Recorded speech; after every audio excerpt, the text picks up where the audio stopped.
I was struggling hard to connect, join this meeting through Zoom, and even after such a long Recording in progress. period of isolation and lockdown and series of virtual meetings like this, I am still not very conversant and tech savvy about this. But this becomes sometimes a very useful tool to communicate with people from different parts of the globe. It's কিছু শোনা যাচ্ছে না? Am I not audible? Yes, sir. I'm audible, no? So Ovik or whoever is not being able to listen, আপনাদের মনে হয় নিজেদের ইয়েটাকে on করতে হবে, নিজেদের সিস্টেমে গিয়ে শুভ অডিও কানেক্ট করতে হবে। শুভ চক্রবর্তী আমার টেকনিক্যাল অ্যাসিস্ট্যান্ট ইজ টেলিং কি অডিও কানেক্ট করতে হবে।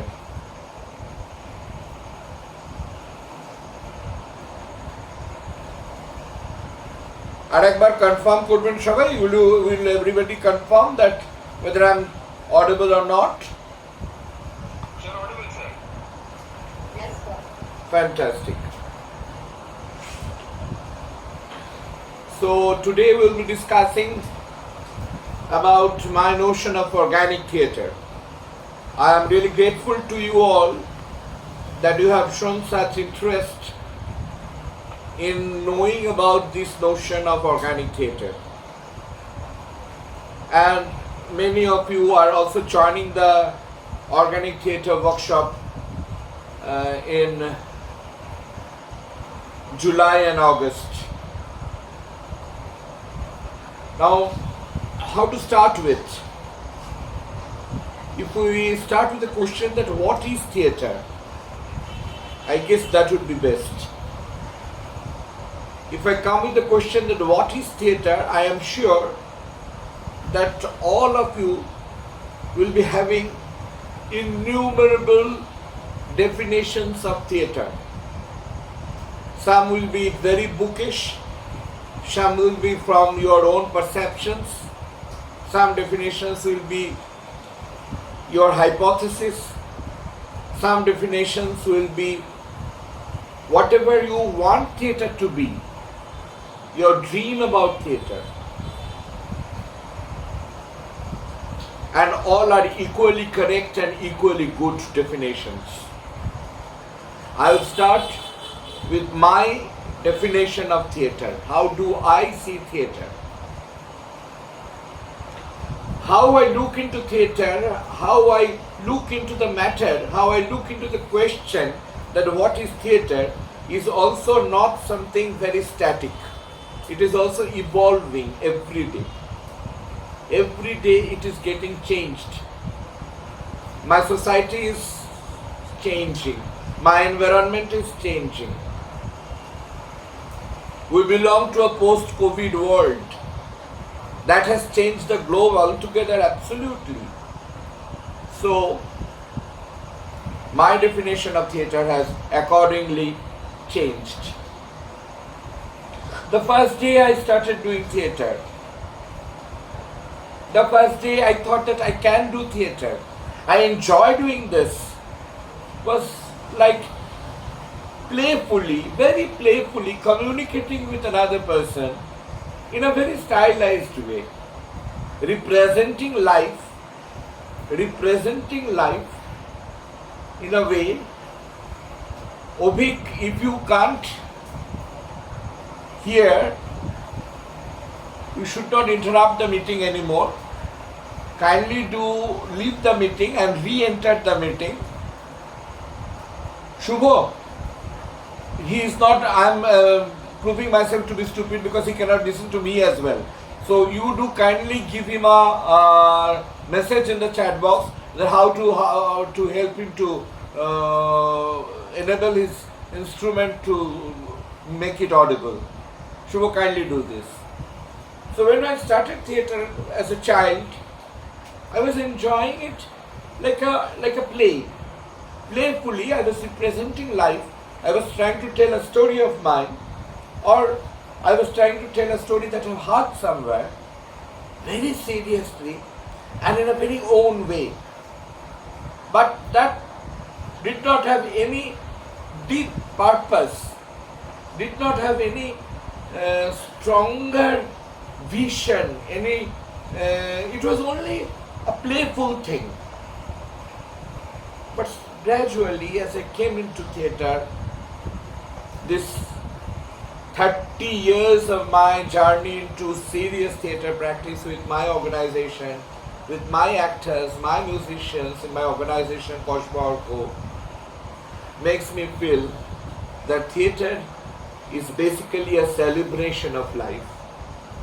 It's a very participatory celebration, but it has to be a celebration of life. And a very participatory celebration, a very physical celebration. Physical in the sense that you celebrate in this theatre with your entire body. You use your whole body, your whole psychosomatics to participate into theatre, to participate in the celebratory process of theatre. So theatre for me is firstly and lastly a celebration of life. And of course, through this celebration, it is possible to address very definite social issues in search of a saner society. I don't believe in using theatre as a propagandist media. I hate that. But otherwise, if I want to voice anything, if I want to voice against any crisis of the society, against any malpractice in the society, yes, theatre can be used, but again in that theatre, it has to be a celebration and a participatory celebration. So, it is evident, if we accept this definition as true, for the time being, at least for the sake of argument, if we accept this definition as true, that theatre is a celebration of life, a participatory celebration, a physical celebration, what do we need for this celebration? We need a living human being to initiate the process of celebration, and another person, at least another person, to experience it and to join it and to participate in it. By participatory celebration, I do not mean that it has to be a very active participation. During a theatre, people would come onto the stage and participate and will start performing. But the aesthetic enjoyment that people have after watching a play, after experiencing a play, also transforms their psychosomatics. Their psychosomatics changes, their body, their energy, everything changes. Thank you, Ovik. And so this change, this transformation in the psychosomatic body of the person who is experiencing it is a kind of participation in the process of celebration. So, to initiate the process of celebration, you need an actor, and we need somebody to experience it and to respond to it. At least one person. At least 1% on both sides. There can be many actors, there can be many people in the audience, there can be one actor and many people in the audience, there can be many actors and one people in the audience. Then also a play happens. Play happens. But we need at least one living human being to initiate the process, the actor, and another living human being to experience it, to respond to it, and to carry forward the process. An actor initiates the process through his play, through the play. But a person who is experiencing it can carry it forward not in the way of playing in the same play, not taking active part in that play, but carrying forward with the idea, the thematic idea, the aesthetic enjoyment that he carries with him is like carrying it forward, carrying the play forward, carrying the play ahead a little more. So, a living human body is necessary for a play, and another living human body is necessary for receiving the signals that the actor throws and responding to that. So theatre can also be defined as an artistic media where a living human organism resonates, reverberates, emits energy to communicate with another living human body. I guess we all agree up to this much. Even if you do not agree with my definition that it is a celebration of life, you can have the other way of defining theatre. You can have other ways of percepting theatre, celebrating theatre, doing theatre. But you cannot conceive of a theatre, excluding the puppet theatres, very few puppet theatres, where there is no living human being reverberating with living energy. So at that point we all need to agree, because that is the basic of this media, that a living human body has to communicate with another living human body. And if we record it and make it and see it afterwards, a play, immediately it becomes a film. Once a play is recorded, it's no more a play. To do a play, to make a play, we need a living human body equipped, properly equipped to initiate a process of celebration, and another living human body which will resonate with the same vibration, with the same energy that is being transmitted by this living human organism.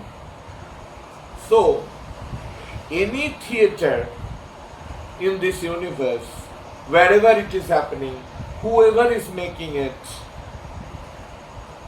maybe it's a big theatre or a small theatre, big in terms of the canvas I'm speaking, it has to be organic, because at the center it is the organic energy of living human beings that is functioning. It has to be organic. And in that sense, my nomenclature of organic theatre is a misnomer. I have named it as organic theatre, and I am myself saying that it is a misnomer. I'll explain why.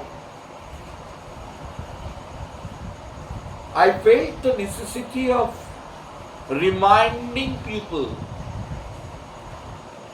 hammering in the heads of the theatre artists, that theatre is basically a living celebration of life. It's a celebration of life, it's living.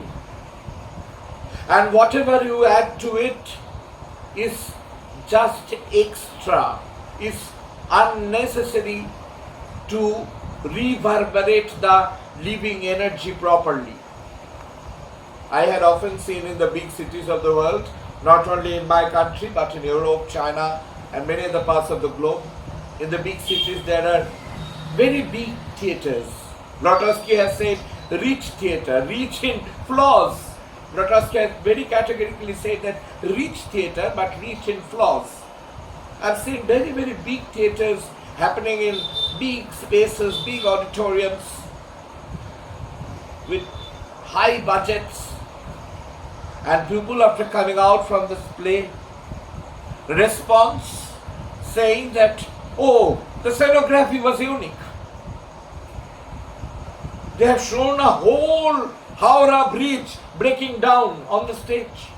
Oh, the lighting was unique. They are using laser lights these days.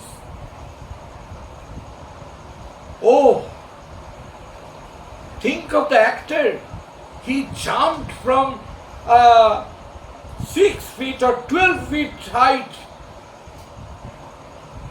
In all these cases,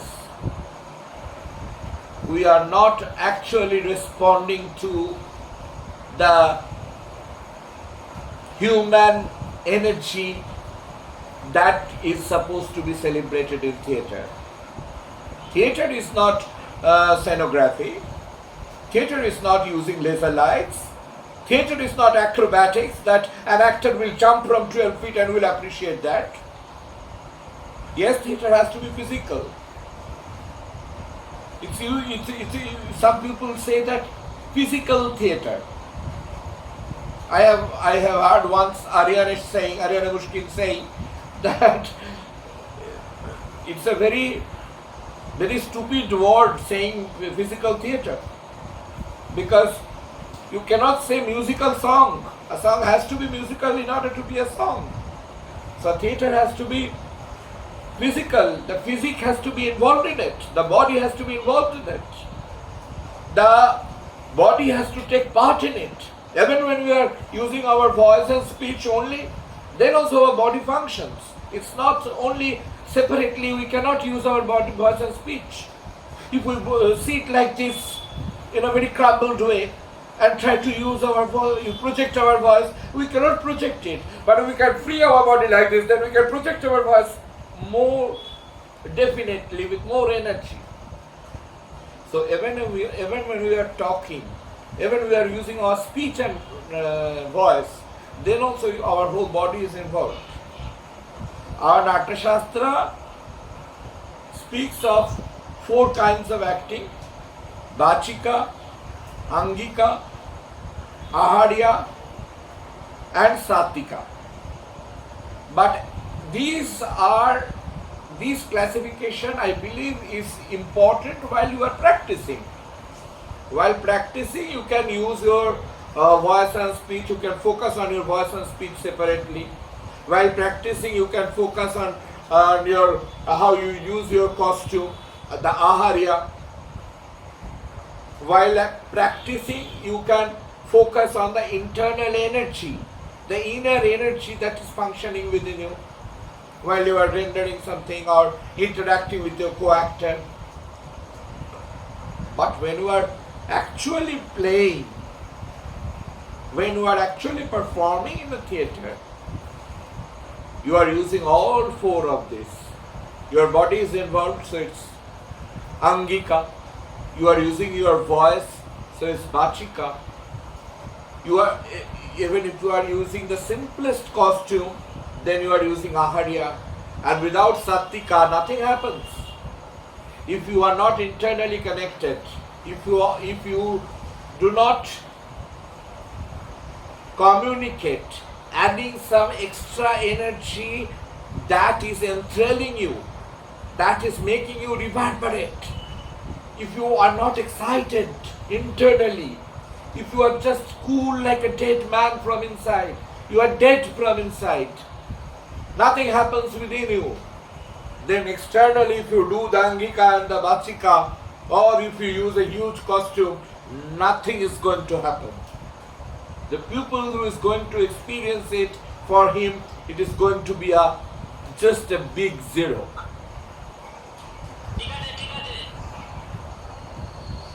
Shubho, I guess somebody's mic is on. Help him to mute, or you just will get it muted.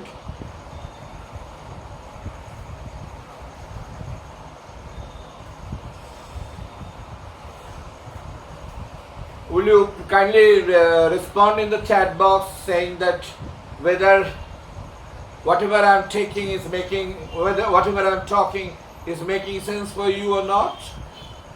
Will you kindly give some reaction in the chat box? Thank you, Siddhant. The rest of the people? Ovik is saying yes. Piyasha is saying yes. Ajit ji, you are there. Good evening. Yes, thank you. T Dev, yes. Yes, sir. Shubha Shambhu, Srijan, yes, sir. Varun Mishra has said yes, sir. Papia Banerjee, yes, sir. So, yes, Proloy Patro. So nice that you all are agreeing with my way of defining theatre. Indrajit Maji also said yes, sir.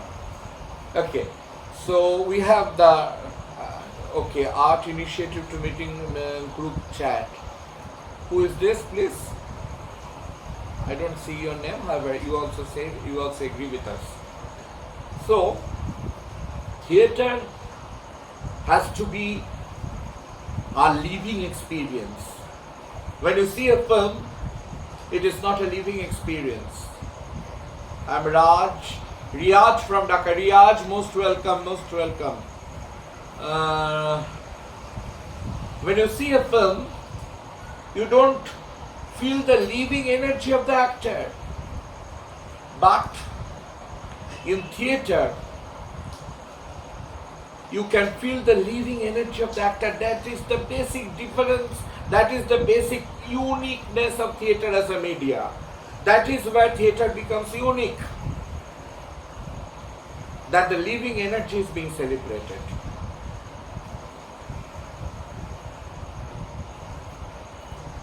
Now, why did it become a very necessity of the time that somebody has to remind people that theatre is organic in nature? I was seeing theatre being crowded with lots of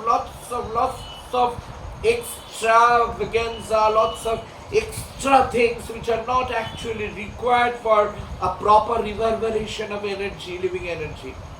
Instead, you are taking a breath. You are resonating your living energy. But if you are continuously overlapped with different other things, then your living energy gets lost. If you are put in a huge set, say if you are performing in a play which has a huge set,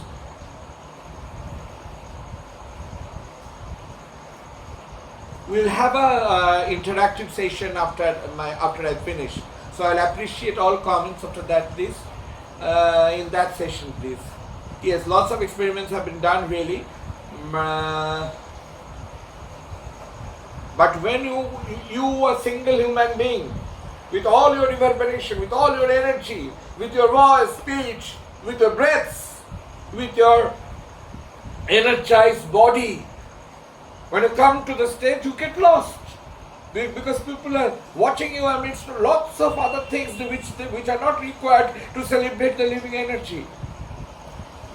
We require to feel what is happening here, within the actor. And that has to come out like a smoke. That has to spread in the total space. And the people who are experiencing it will get an extra energy added in their psychosomatic body as well. Instead of that, you are watching circus. If we want to see a huge building on stage, we can walk through an old or a new city and take notes of the architectures. Why in a theatre? You need to find the living energy in a theatre. And why it became necessary for me to remind people that theatre should be organic in nature. Firstly, I have been telling you from the beginning that my definition or my perception of theatre is evolving. It is continuously evolving. Every day it is evolving. It is going through an evolutionary process. It cannot be static. I am not static. My surroundings are not static. I am not in a static time frame. So how can my notion be static about theatre? Theatre being such a alive media, such a living media. We need to remember that only a year back or a couple of years back, we human being of the world, of the globe, had proved our inability to fight with a single virus. In this advancement, in this age of advancement of technology and science, we are sending spacecrafts every day. We are living amidst so much of city comforts. Technology has improved has advanced like anything, but we were unable, even the most developed country was unable to handle a virus. So, do you call this advancement?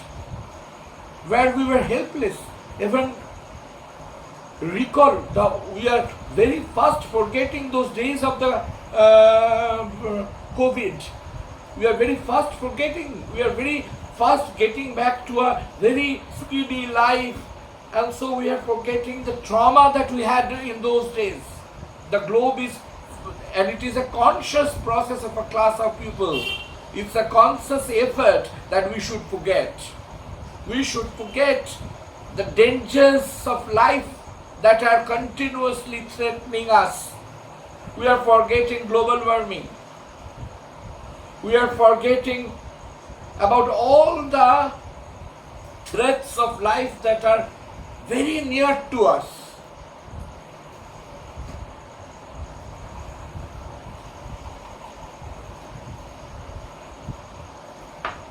How can theatre in a post-COVID world be the same as that in a pre-COVID world? And does it actually make sense to make a very big theatre or a very rich theatre, spending lots of money in a scenography, lots of money in technology, lights, sets? In our country, we still have people starving to death on the footpath. In the big cities of this country, we have many people starving every day on the footpaths. And if we spend 5 lakhs rupees in the name of theatre, in the name of making a production, does it make sense? I feel that is a crime. That is a crime in the name of theatre. That is a crime in the name of art. Art is always for the good of the society. Art is always in search for a saner society. Art is always for the well-being of human beings. And with so much of poverty in this country, I believe theatre needs to be very simple, but very living. Simple but living. Simple but energized. And we need to remember that in our country, in the southern part, mostly in Kerala, we have rich classical theatre like Kathakali and Kudiyattam, where a single actor can make you sit for the whole night to watch him playing a play. What is this noise? Shubho, somebody is unmuted. Please take care.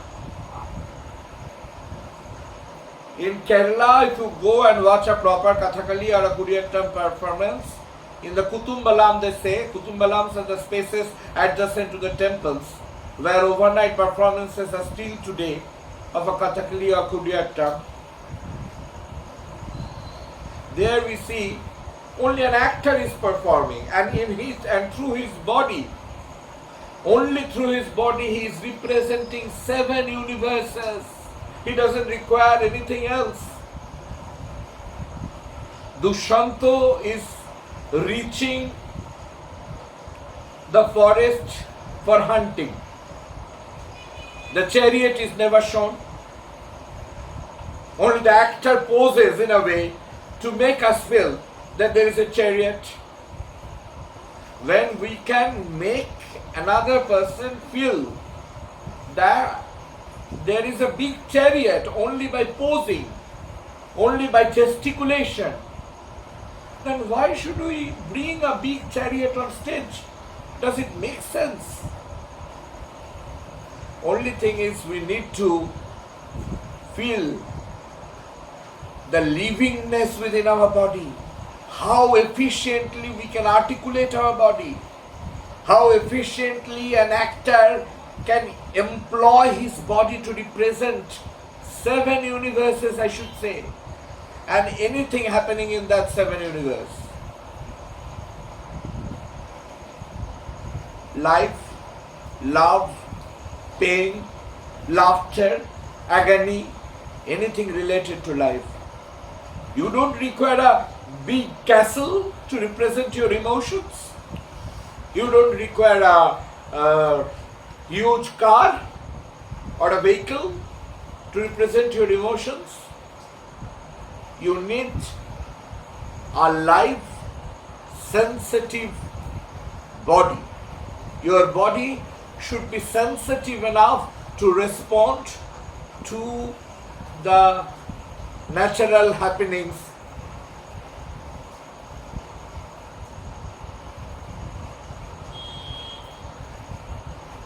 Am I audible now? Suddenly it got muted, I don't know why.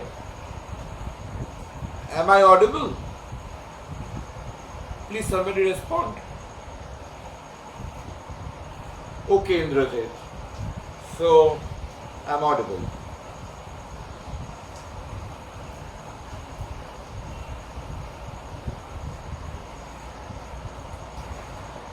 Okay, Ajit, I'm audible now. Yes, I understand. Something happened, I don't know. I didn't even touch my phone, but it happened. It muted automatically. And in a post-COVID world, when there is a deliberate attempt on human beings as a race to alienate human beings from one from other, these instruments, we are trying to make good use of this virtual communication. Through Zoom Meet, we are communicating with many people from different parts of the country. Today there are many people from different parts of the country in this meeting, which would have been impossible to organize physically, logistically, to make so many people come and join such a meeting. So this media, we are using it in a very positive sense. But all these things have actually been discovered, made to alienate people from one another, to make people not being into others' emotions, others' connections, physically connecting with us, with one with another. And so, the organic vibration has become a necessity of the time. Theatre has become much more a significant media, art media, and it has to be used properly. Not with lots of things. You need simply a living body, a living organism. And you should know how to aesthetically explore your own body, how to aesthetically explore your own energy, your own living energy, to initiate a process of celebration for a group of people, or at least for one people who are observing you. Some people are observing you, sometimes they are buying tickets to come and see your performance. You can only initiate a process of emission of positive energy, and that energy gets transmitted in the whole auditorium or the performance place. It need not be necessarily a proscenium. It can be anything, any performance place. And that energy which you are emitting will transform the people who are observing it. As because we have basically agreed to this way of thinking, I would now like to share some of my ideas as to how this can be achieved, what we are doing in these organic theatre workshops. I will open my book. Now it has been published, so it's easy that summarily everything is in my hand. And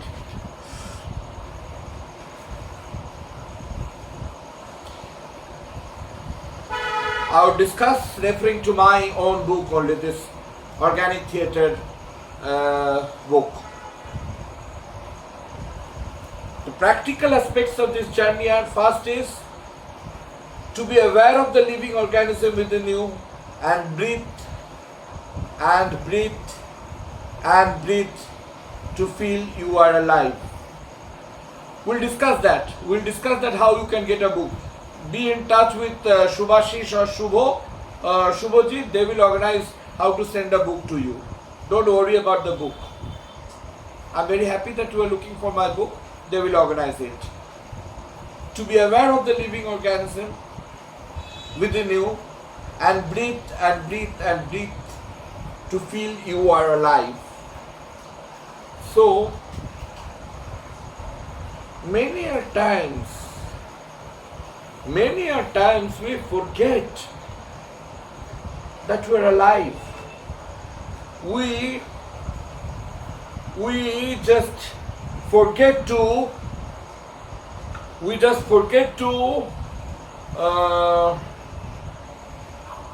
understand that we just forget to understand what is livingness. What is, how do you feel that you are living? What is your definition of living? I have given a very easy clue: to breathe and breathe and breathe and breathe and breathe. What is life? What is livingness? It is the journey between the first breath and the last breath. You take the breath, you are born. The moment you are born, you take a breath. And the last breath you take, you are dead. So it's a journey between two breaths. And between these two breaths, you take so many breaths. Take note of the breathings. Breathe consciously to understand the quality of livingness. To understand the quality of the livingness. That you are living can be understood by the way how you are breathing. When you are very angry, when you are very disturbed, your breathing gets changed. When you are very emotional, you feel being loved, or you are in a very loving relation, your breathing gets changed. You are just relaxing with a soft music, your breathing gets changed.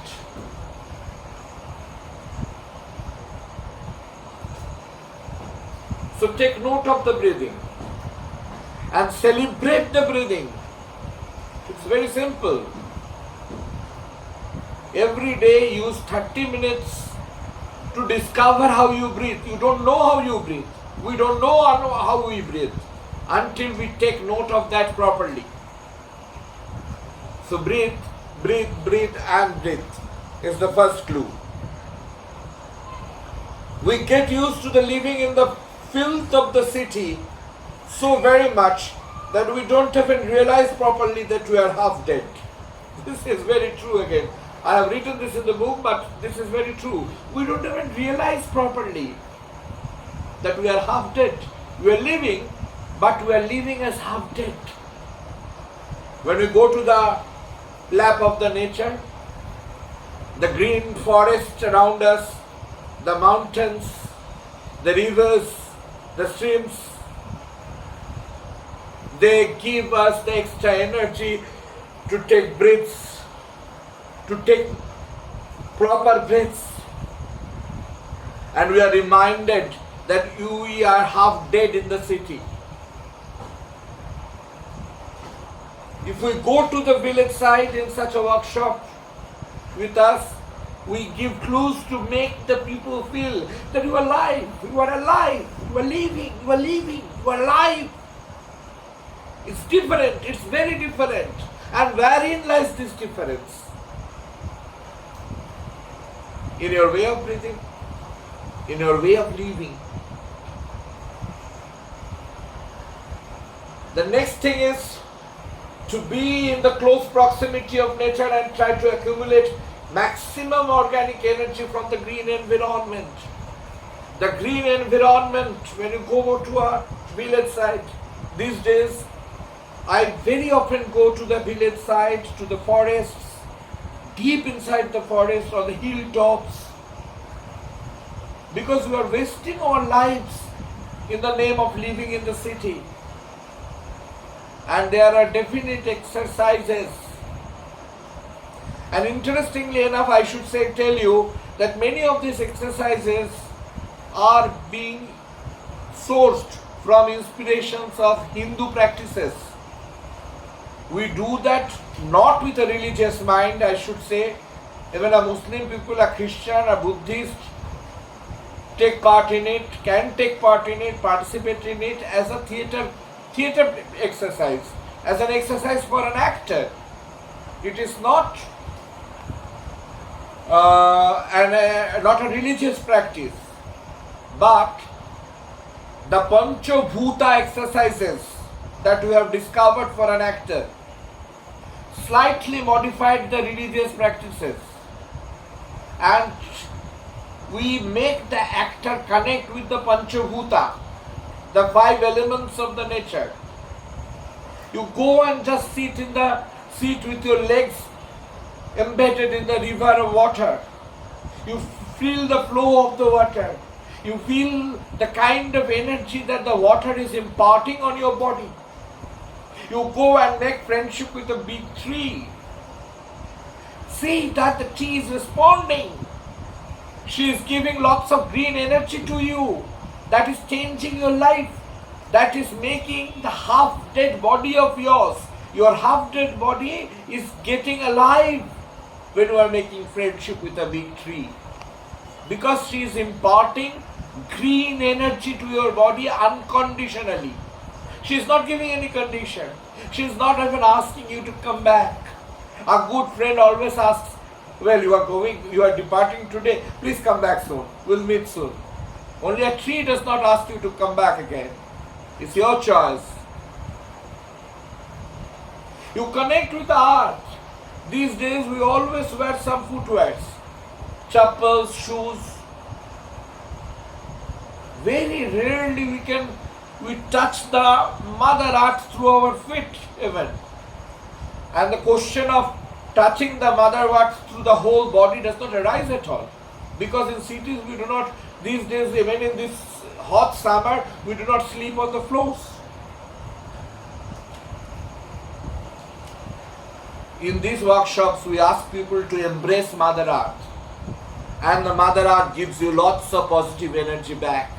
Lots of positive living energy back. So this is like getting back the organic energy from the green nature.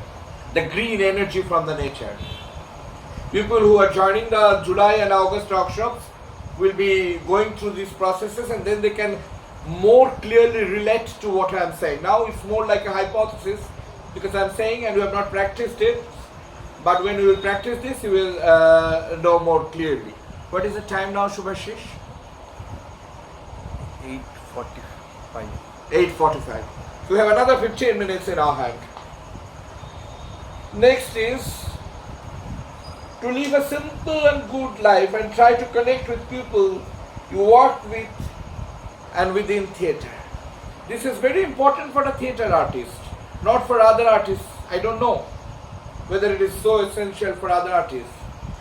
For a theatre artist, it is because if you are full of other things, if you are full of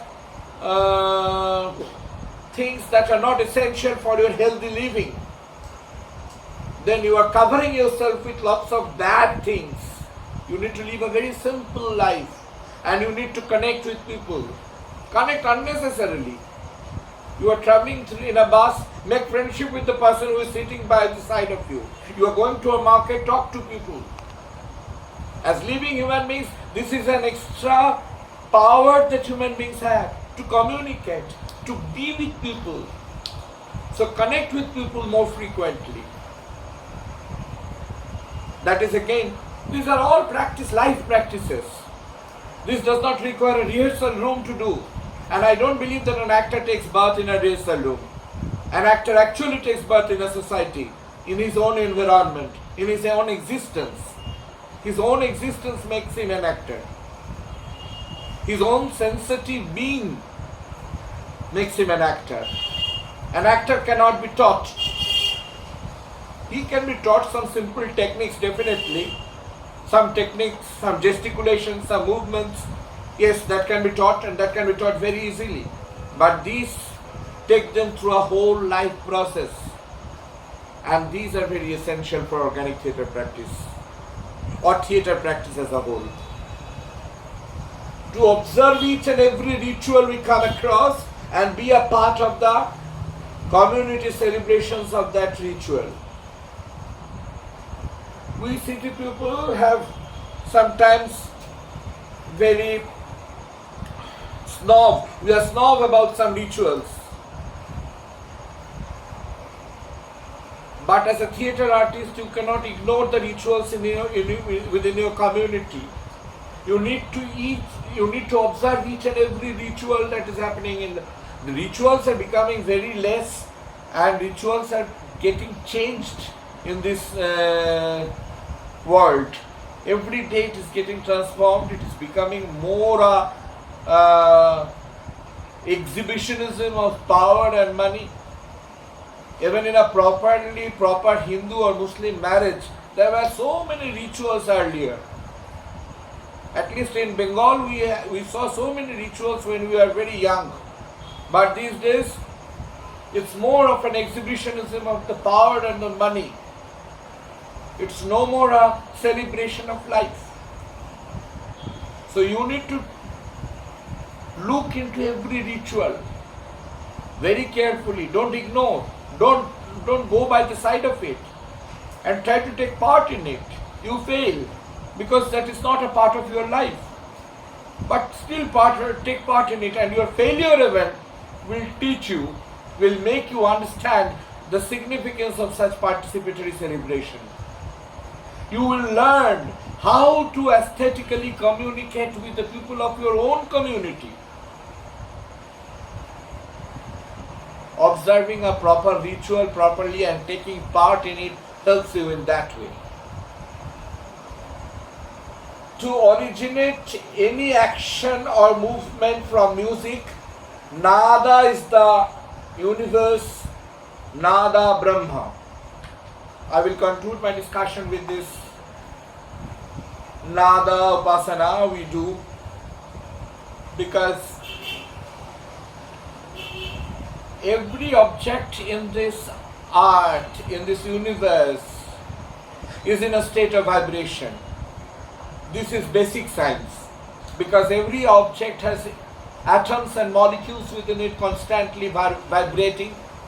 So all of us are in a state of vibration. So there are some vibrations which we can hear, there are some vibrations which we can't hear. But connecting with that vibration, that nada, is very essential for an actor. Music transforms everything. When you are standing inside a very busy marketplace, lots of noise around, your energy is not the same when you are listening to a very soft music in your bedroom. So sound and music changes you thoroughly as a human being. Your emotions, your physicality. Sometimes people of my next generation who are very comfortable with very hard rhythms, they enjoy being with that rhythms. But we old people, we feel tired of those rhythms. So The sound changes our body and the heart. Our living starts with the reverberation of the heart. That is called the anahata nada. The nada that originates without hammering. Anahata nada. We have a series of exercises for this nada upasana, that how to listen.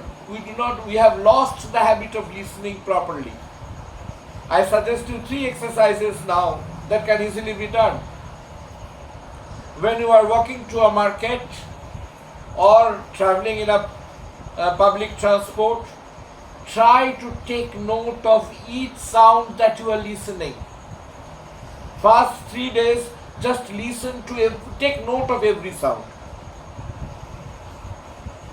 We just go on listening, but we don't take note of every sound that is coming into our ears. Take note of every sound that comes to your ears, every sound signal, and then practice. Try to practice being selective about listening to one sound. You are going through a marketplace in a city. There are lots of noises, lots of sounds coming to you as signals. First take note of every sound, as many sounds as possible, and then try to focus on only one sound, that I will listen to this only and not listen to any other sound. This is possible. And once you do this, your physical response to music and sound changes. Your working with sound starts with your working of listening. Once you start listening properly, you know how to work with sound. There are definitely very definite exercises with the nada, with the music and the sound. In our place, we normally don't start a play unless our musicians come. We are very fortunate to have very celebrated musicians working with us. So we read a text, our musicians come and sit, our actors come and sit, and we all together start collaborating to make a play, to develop a new text. That text develops through the musical celebration of our perception of the text. Our musical celebration of our perception of the original text actually gives birth to a new text. And it is working. In our play Uruvangam, we have people seated for 6 hours, 7 hours together. People come after dinner and watch the play till early morning. They buy tickets at the rate of 2,000 rupees, whereas in Kolkata normally tickets are being sold at 200, 250 rupees. But people buy tickets at 2,000 rupees to see this play. So we can say that this is functioning. It's not that we are telling this out of hypothesis. These are not hypothetical statements. These are functioning very well in our place. We have traveled globally with our play Macbeth Baddo, and across the globe we have got very huge and warm response about this Shakespearean tragedy, and it is performed by only one actor. It's a solo performance, so it's functioning as well.